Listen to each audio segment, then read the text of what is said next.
বাংলাদেশের মানুষ যে পাকিস্তান আমলের চাইতে খারাপ দিন কাটাচ্ছে সেটা নিরপেক্ষ একাডেমিশিয়ানদের কথাবার্তাতেও ফুটে উঠেছিল। ডেলাওয়্যার বিশ্ববিদ্যালয়ের পাবলিক অ্যাডমিনিস্ট্রেশনের প্রফেসর উইলিয়াম ডব্লিউ বয়ার বলেন, বহুল প্রচারিত খাদ্যাভাব ও রাজনৈতিক সংগ্রাম বাংলাদেশের সমস্যার অংশমাত্র।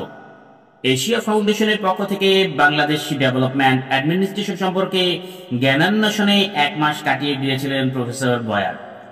এক সাক্ষাৎকারে বয়ার বলেন, বাংলাদেশের মানবিক প্রচেষ্টা কোনো ক্ষেত্রেই অসুবিধামুক্ত নয়। কল্পনা করুন যে যুক্তরাষ্ট্রের উইসকনসিন স্টেট অতিক্রম করতে 1 মাস কি তারও বেশি সময় লাগছে, তাহলে বাংলাদেশের পরিবহন সমস্যা উপলব্ধি করতে পারবেন। কোনো কোনো সময় একটা ট্রাক চট্টগ্রাম বন্দর থেকে রাজধানী ঢাকায় এসে পৌঁছতে কয়েক মাস লেগে যায়, যদিও গোটা দেশটা আয়তনে প্রায় উইসকনসিনের সমান। ক্ষুদ্র মন্থর গতিসম্পন্ন খোয়া নৌকায় বড় বড় নদী পার হওয়াটাই এখনকার প্রধান সমস্যা।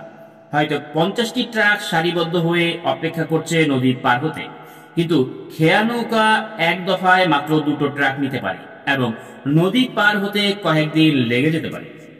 রাজনৈতিক দুর্নীতি দেশটির প্রগতিকে ব্যাহত করছে।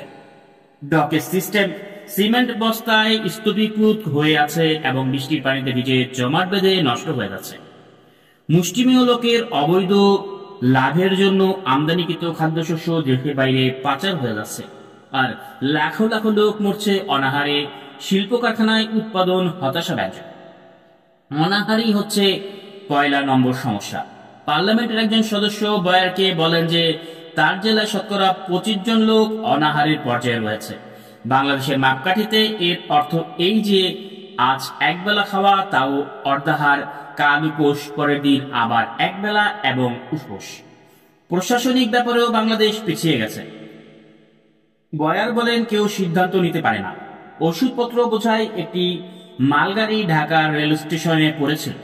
যে কর্মচারী চার্জে ছিলেন তিনি বললেন, গাড়ির তালা খুলে ওষুধ বের করার জন্য ঊর্ধ্বতন কর্তৃপক্ষের আদেশের প্রয়োজন। জৈনিক আমেরিকান এইড অফিসার নিরাশ হয়ে কয়েকজন শ্রমিককে পয়সা দিয়ে তালা ভাঙিয়ে খুদে বাঙালি কর্মচারীকে দেখিয়ে দিলেন যে উপরওয়ালার অনুমোদন আর দরকার নেই। গত জানুয়ারি মাসের চেয়ে এখন অবস্থা হয়তো যৎসামান্য উন্নতি হয়েছে, কিন্তু 1971 সালের আগেরকার দিনগুলোর মতো হয়নি। তখন বাংলাদেশ পাকিস্তানের অংশ ছিল। বয়ারের মতে প্রায় সকলেই একমত যে অর্থনৈতিক দিক দিয়ে বাঙালিরা তখন অধিকতর ভালো ছিল। বাংলাদেশ সফরটি কোনো রকমই আনন্দদায়ক ছিল না, তেমন কিছু করার মতোও ছিল না। শুধু বই পড়েছি, অনেক বই, বললেন বয়ার। তিনি মনে করেন বাংলাদেশ দুনিয়ার বিভিন্ন দেশ থেকে এত যে সাহায্য পাচ্ছে, 1972 সাল থেকে এ পর্যন্ত বাংলাদেশ $2 মিলিয়ন বেশি সাহায্য পেয়েছে এবং এর মধ্যে আমেরিকা দিয়েছে 500 মিলিয়নের উপরে। তার কারণ বাংলাদেশের শোচনীয় অবস্থা দুনিয়ার সর্বত্র সহানুভূতির উদ্বেগ করে। বয়ার বলেন, তিনি বাংলাদেশে থাকতে জৈনিক সরকারি কর্মচারী তাকে বলেছেন যে কোনো দিক দিয়ে বাংলাদেশের গুরুত্ব নেই। বয়ার বলেন, মজার ব্যাপার এই যে বিদেশি কাউকে জিজ্ঞেস করুন এদেশে কেন এসেছেন, জবাবে কেউ সহানুভূতির বিষয়টি বলবে না, কারণ এদেশে ক্ষমতাসীন মহল সহানুভূতির কথা স্বীকার করতে পছন্দ করে না। বাকশাল বিশ্ববিদ্যালয়গুলোকেও ক্ষমতার অংশভোগী করে নিয়েছিল।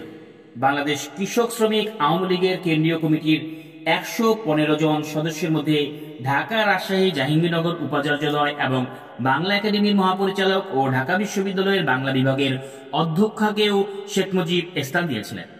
জাতীয় দলের কেন্দ্রীয় কমিটিতে বিশ্ববিদ্যালয়ের উপাচার্যদের স্থান দিয়ে সরাসরি বিধিবদ্ধভাবে বিশ্ববিদ্যালয়গুলোকে সরকারি নিয়ন্ত্রণে নিয়ে আসার আয়োজন তিনি সম্পূর্ণ করলেন। বাকশালের মাধ্যমে বিশ্ববিদ্যালয়ে কোনো ঘোরপ্যাচ বেঁধে রেখে প্রত্যক্ষভাবে সরকারি শাসন বলবৎ করা হয়।